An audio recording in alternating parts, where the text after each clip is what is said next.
Namaste. Revenge is an intense psychological entity. It is so intense and pervasive and yet inadequately talked about in psychoanalysis. Revenge is our subject today, and to guide us through this journey, we have with us psychoanalysis consultant, Mr. Himanshu Vaidya. Namaste, sir. Namaste. Sir, can we start with with revenge and its occurrence in human life? Revenge is a desire to give pain to someone who has given pain to you. It is a desire to settle scores. It is also seen as an act of justice. It is also seen as uh, an act of safeguarding your honor. It is also seen as establishing rightful justice in society. It's also seen as uh, displaying your courage and power and adequacy in society, and preventing society from sliding into a barbaric state.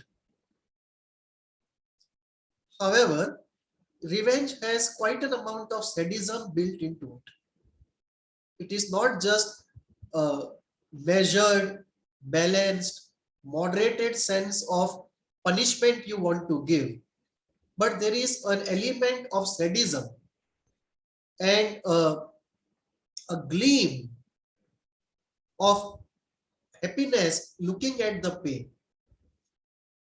The brutality, the barbarism is also by and large a part of uh, revenge.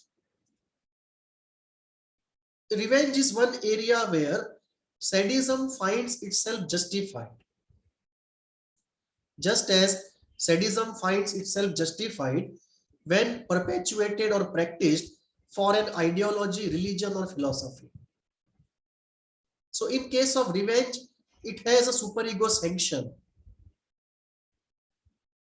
And therefore, most of the times in the act of revenge, post that act, guilt and shame don't come up.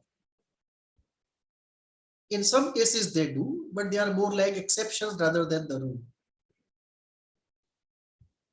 This revenge uh, is very common, and the desire for revenge can occur because of a small slight, a point scoring by somebody over you, by somebody criticizing you, not taking your opinion, or somebody flashing around something that you don't have.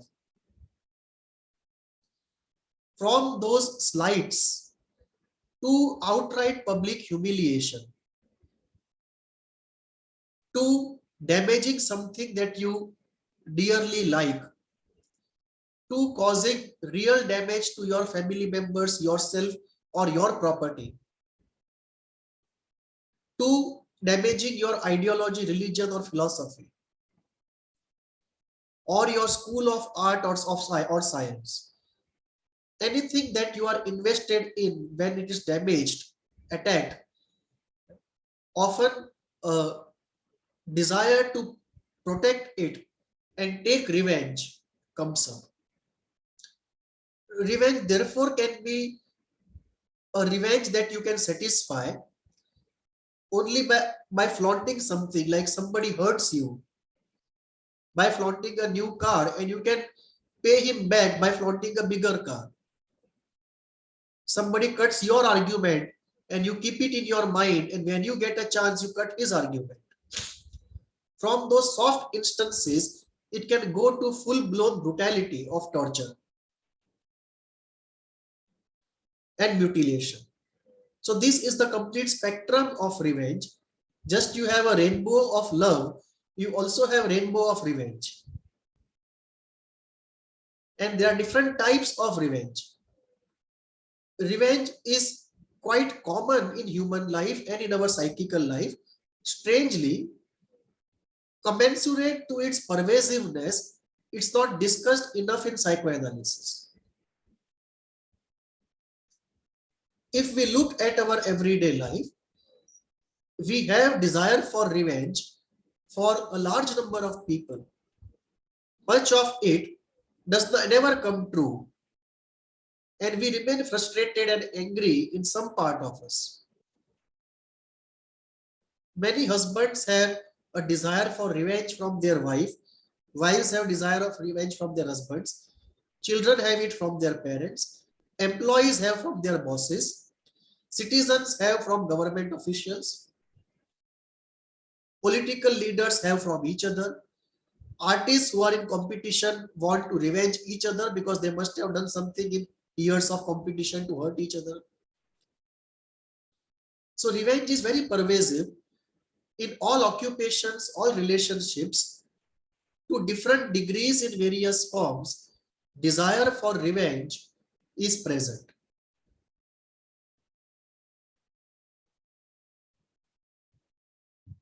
So, sir, what are the types of revenge most of us, I mean, which is common to most of us? You can categorize revenge in various types.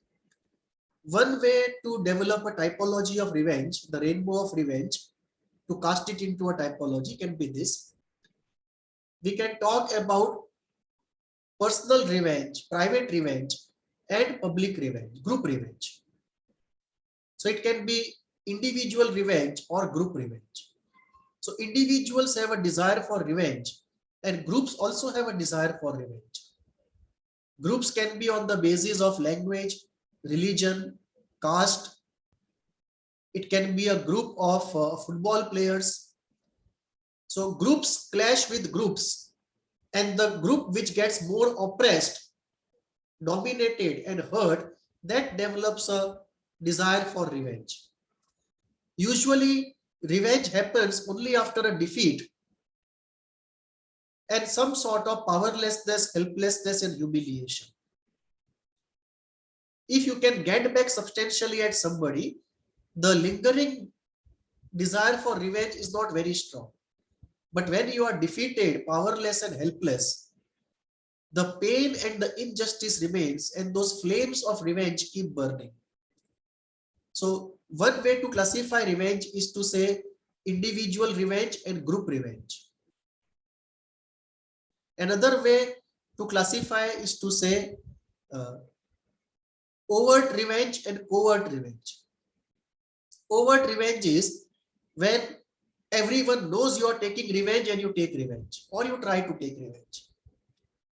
Covert revenge is that when you have a score to settle, you don't allow anybody else to know what you are doing, and secretly you damage the other person.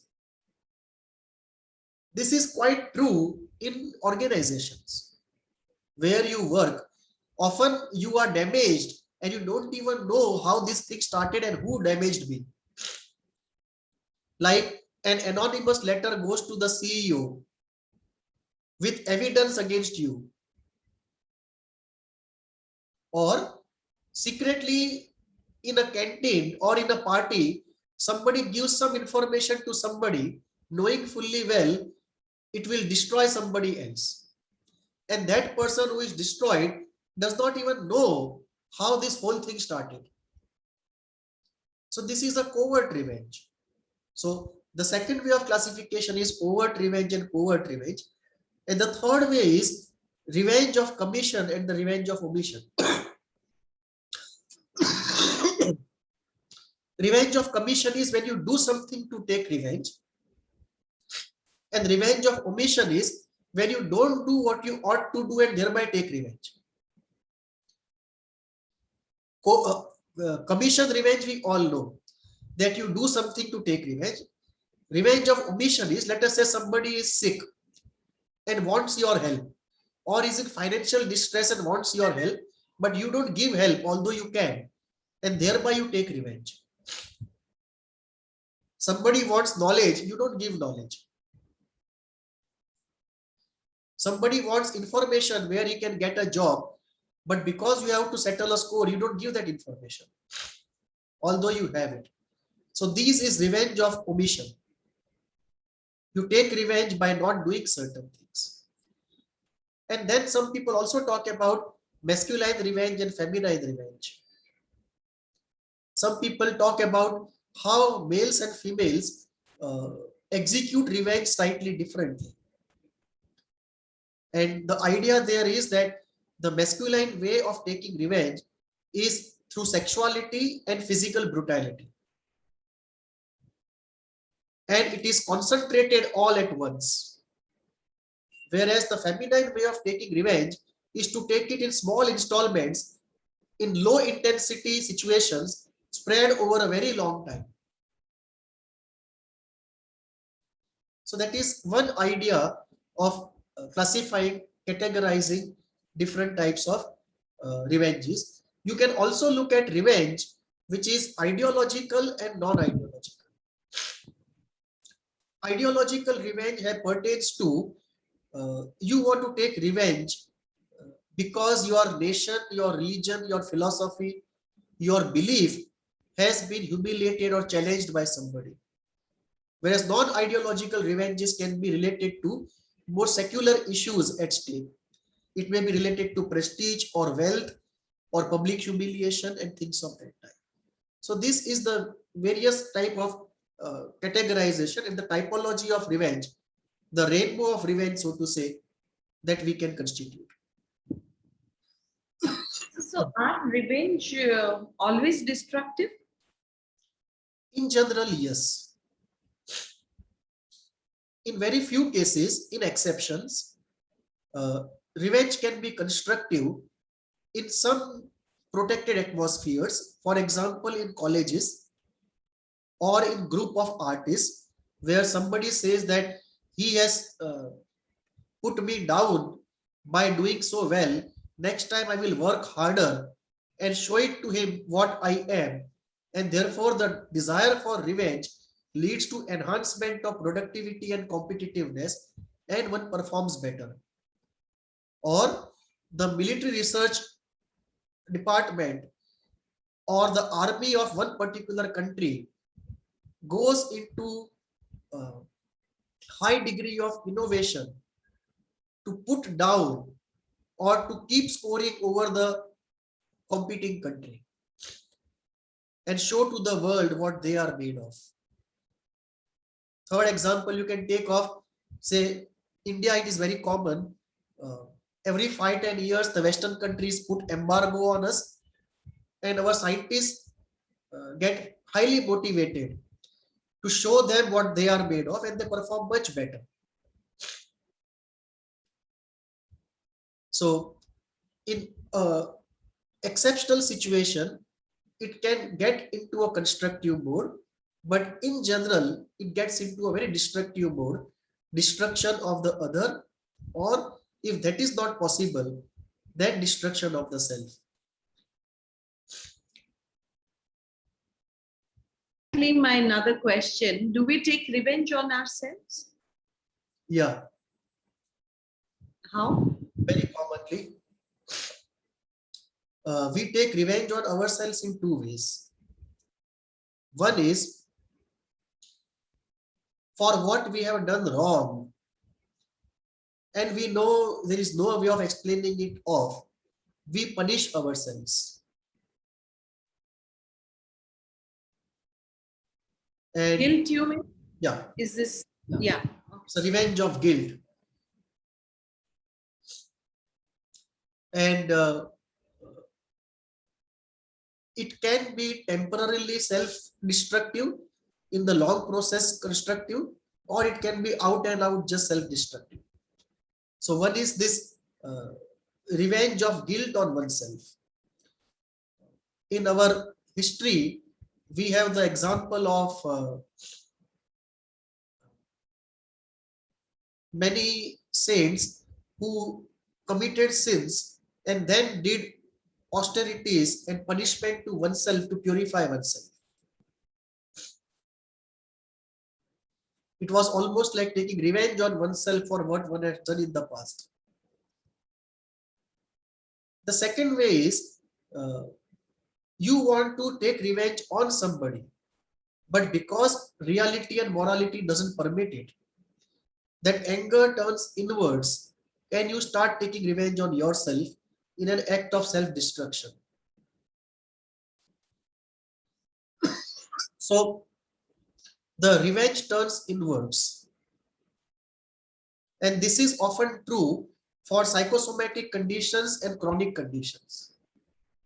That children have uh, anger towards the parents and the desire of revenge towards the parents, but partly because of reality, partly because of morality, and partly because of ambivalence, because they also have love for the same parents. The revenge cannot be directly taken. So what they do is they turn it inwards in an act of self-destruction, and that results often in autoimmune sicknesses or other type of sicknesses of somatization. And therefore, when this group of people I meet, they ask me, when will I get well? And I tell them, when the revenge is done. So often when the revenge is done, they get well. And often you see that many people get well of allergies, somatizations, conversion disorders when one of the parent dies. And that is because the anger towards that parent you let go of, and you are healed of certain part of what you are suffering, because you were suffering to make that person suffer. Now that person is no more. You are relieved of it.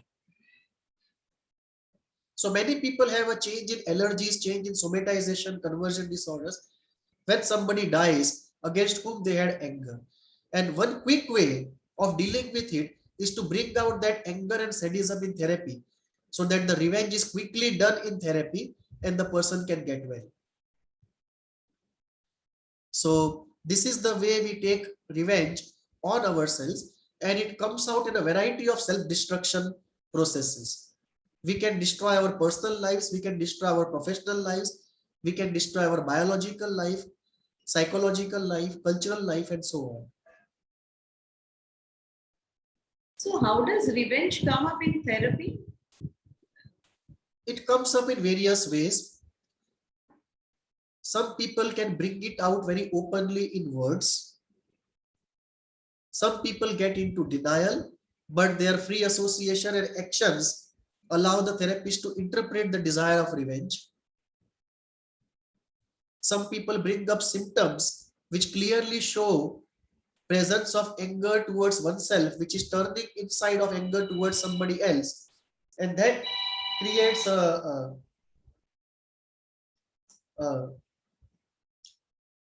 window for the therapist to link up the symptoms with the somatization and with the affect which is inside, and through discussion come out with a linkage of how the revenge is turning inside. It can come up in dream analysis. It can come up in analysis of fantasies. It can come up in slips. It can come up in material which is omitted. And it can come up also in counter-transferential or projective identification processes. So these are the various ways in which the revenge comes in. Some more common ways are looking at the mirror and being terrified of looking at the mirror, because in that act something difficult happens. Or defeating the therapist, because in transference you are taking revenge from the therapist which you want to take from somebody else. And there being no will to get well. This is a very important element. The will to get well.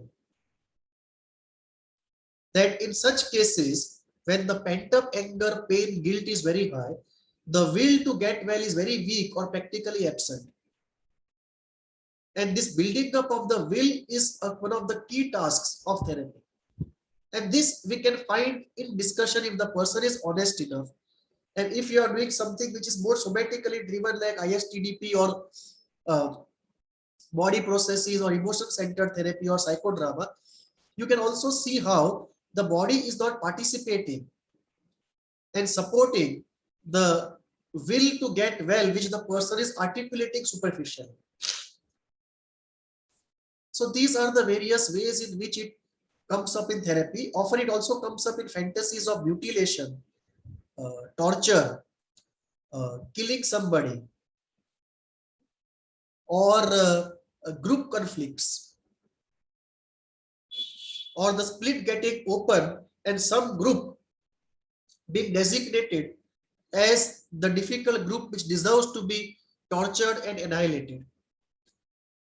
So these are the various ways in which uh, the desire for revenge comes up in therapy. So, how do you see revenge? I mean, there is definitely revenge when we talk of our history, ideology. There is revenge there, right? Yes. And how do we identify it? Even in terms of mythology, I think mythology is also something which is full of revenge. Okay. Let me just continue with what I was saying on psychotherapy, and I missed the point, and then I'll come back to history and ideology. In psychotherapy, the way to heal is acceptance, visit to that event when it happened, analysis of that cognitively, catharsis, and mourning, and to see the cost benefit analysis of what does it cost us to keep the flames of revenge burning, and to allow the pain and the anger to come up in therapy, the mourning to come up in therapy, and in a way accept the normal powerlessness and helplessness of human existence, the normal frustrations of life. And through this acceptance, catharsis, development of the loving function, development of the forgiveness function, to forgive oneself and others, the healing is attempted. Also by strengthening the positive side of the person. Coming to what you just said about history and ideology, in history you can see the whole idea of revenge between countries, between kingdoms, between groups of people, between civilizations. Take the example of crusades. The Muslim groups taking revenge from the Christian groups, and the Christian groups taking revenge from the Muslim groups, going on for more than 100 years. Take the example of France and England fighting each other and taking revenge from each other for what the other had suffered. Take the example of Russia and Germany, how they fought and took revenge from each other. Rather, Russia took revenge on Germany. Take the example of India and Pakistan. Take the example of India and China, where the desire for revenge is still unsatisfied for the humiliation of 1962. So, in history, nations, groups, civilizations, they keep the humiliations in their hearts, they keep the desire for revenge there, and whenever they get a chance, they execute it. They fulfill their desire for revenge. Similar is the case with ideologies. Take the case of the communists and the capitalists fighting in China and in Russia. Both of them were equally brutal in taking revenge on each other. Take the case of what happened in Vietnam between the communists and the nationalists. Take the case of Spain, where what happened between the leftists and the non-leftists. Take the case in any communist revolution, how ideologically incompatible people were sadistically dealt with for the wrongs that they had supposedly done to the people who were in power. Take the example of Germany, the fascist ideology. They had accused Jews of perpetrating humiliation on and exploitation on the Aryan German people, and they took revenge in the most brutal way. So in historical landscape, And on the ideological landscape, revenge taken by leaders and groups is very common, and the desire for revenge continues for decades and generations. It does not easily extinguish or obliterate itself or erode itself.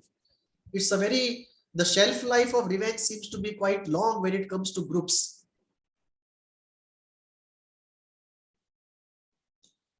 The second thing that you asked was about mythology. Mythology. Yeah. So Greek mythology, every mythology is full of uh, characters and stories involving revenge. Greek mythology has numerous stories involving revenge. Uh, Egyptian mythology has the same. Indian mythology has the same.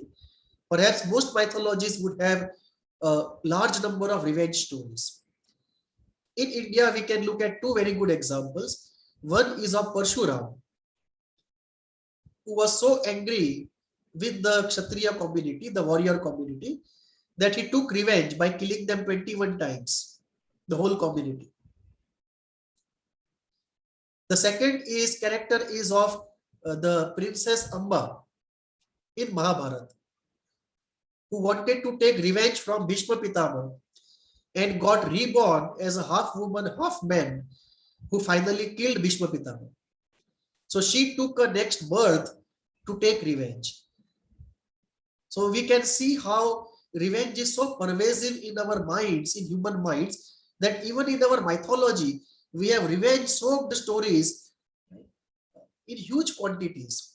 It is such an important element of our minds. Our mythology is steeped in revenge stories. So, sir, in spirituality and holistic healing, do they offer insight and tools to heal our burning desire of revenge? Yes. And how? Yeah. Because see, if you have power, you don't have to go to spirituality and holistic healing. You can just take revenge and be satisfied. We go to these places primarily out of our helplessness and powerlessness. If we ever get power, we would not think of spirituality, we would just take revenge. But when we don't have the power and we are helpless and we are burning in the flames of revenge and not being able to do anything about it, then usually we take to holistic healing and spirituality. And they look at it in three ways. One is they take recourse to the karmic theory, that somebody has done something to you because you did something to him in the last incarnation. And therefore now the account is settled, so you have to let go. And not carry further the chain of actions and reactions. Second, they talk about the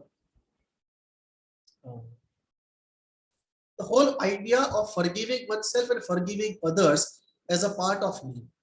And in spirituality and holistic healing both, forgiveness of self and everyone else is very important element of the whole process.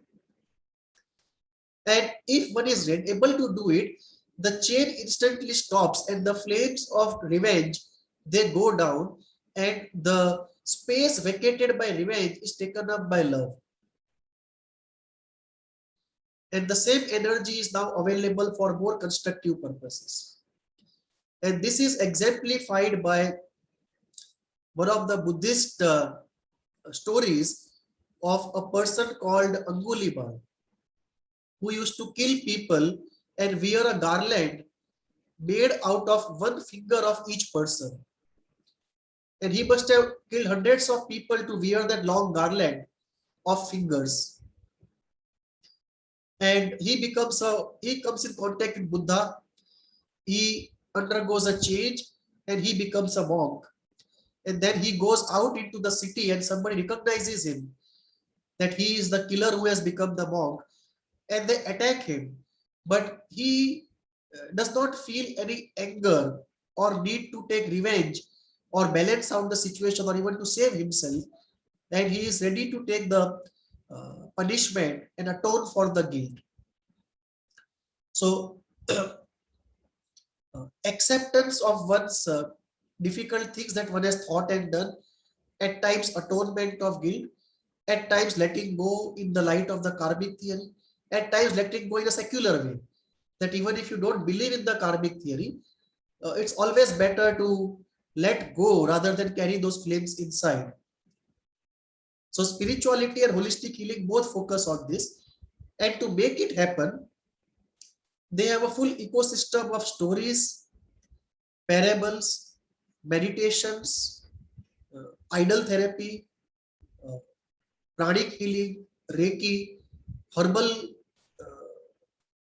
usages of herbal medicines, some hallucinogenic substances, all sorts of things have been used for freedom from all emotions, including anger and the desire for revenge. So both of them deal with it in very strong ways. And in my own experience, I have seen that I once had been to a pranic healing person, a very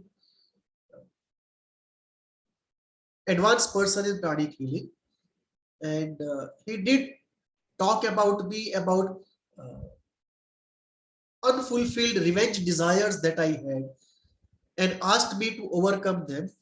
And that, according to him, was very important to proceed with my own healing. And that, I think, is partly true for everyone. Not that revenge does not have any place in society or human life, but when, I mean, often because revenge is taken, the first wrong is not repeated. The seven standard moral science principle that two wrongs don't make a right is not correct in the real world. In fact, two wrongs do make a right. It is the fear of the second wrong that often prevents the occurrence of the first wrong in the first place. True.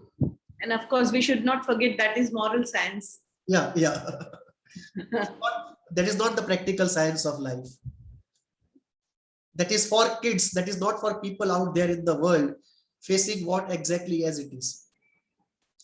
So revenge, like everything else, also has a place in human life and society.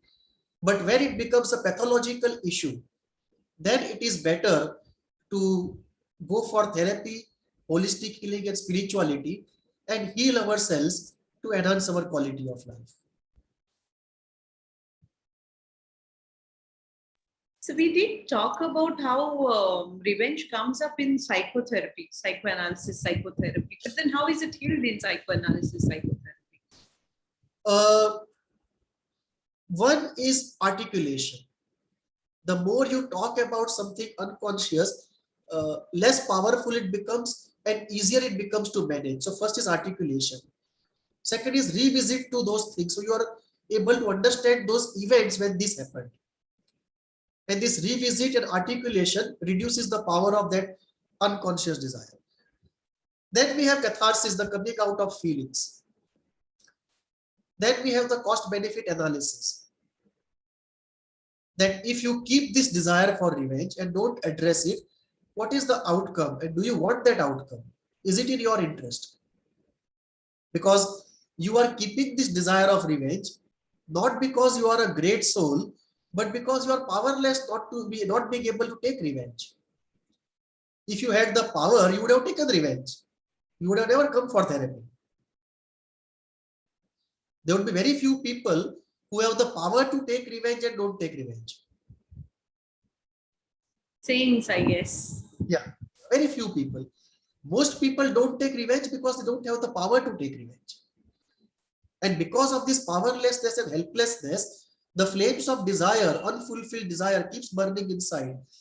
So we bring it to the notice, the cost involved, that it is not in your own interest. What is the outcome? Do you want those outcomes? And if you let go of these things, what alternative possibilities are there? Are those alternative possibilities in your interest? Do they not hold a basket full of happiness? And do you not want it? So when we get into all of this and bring out the anger, the pain, the helplessness, and then we take to positivity and towards starting afresh, and creating a purposeful and positive life, then the person starts proceeding, and over a period of time with repeated efforts is able to get out of that situation where he's stuck in the flames of revenge.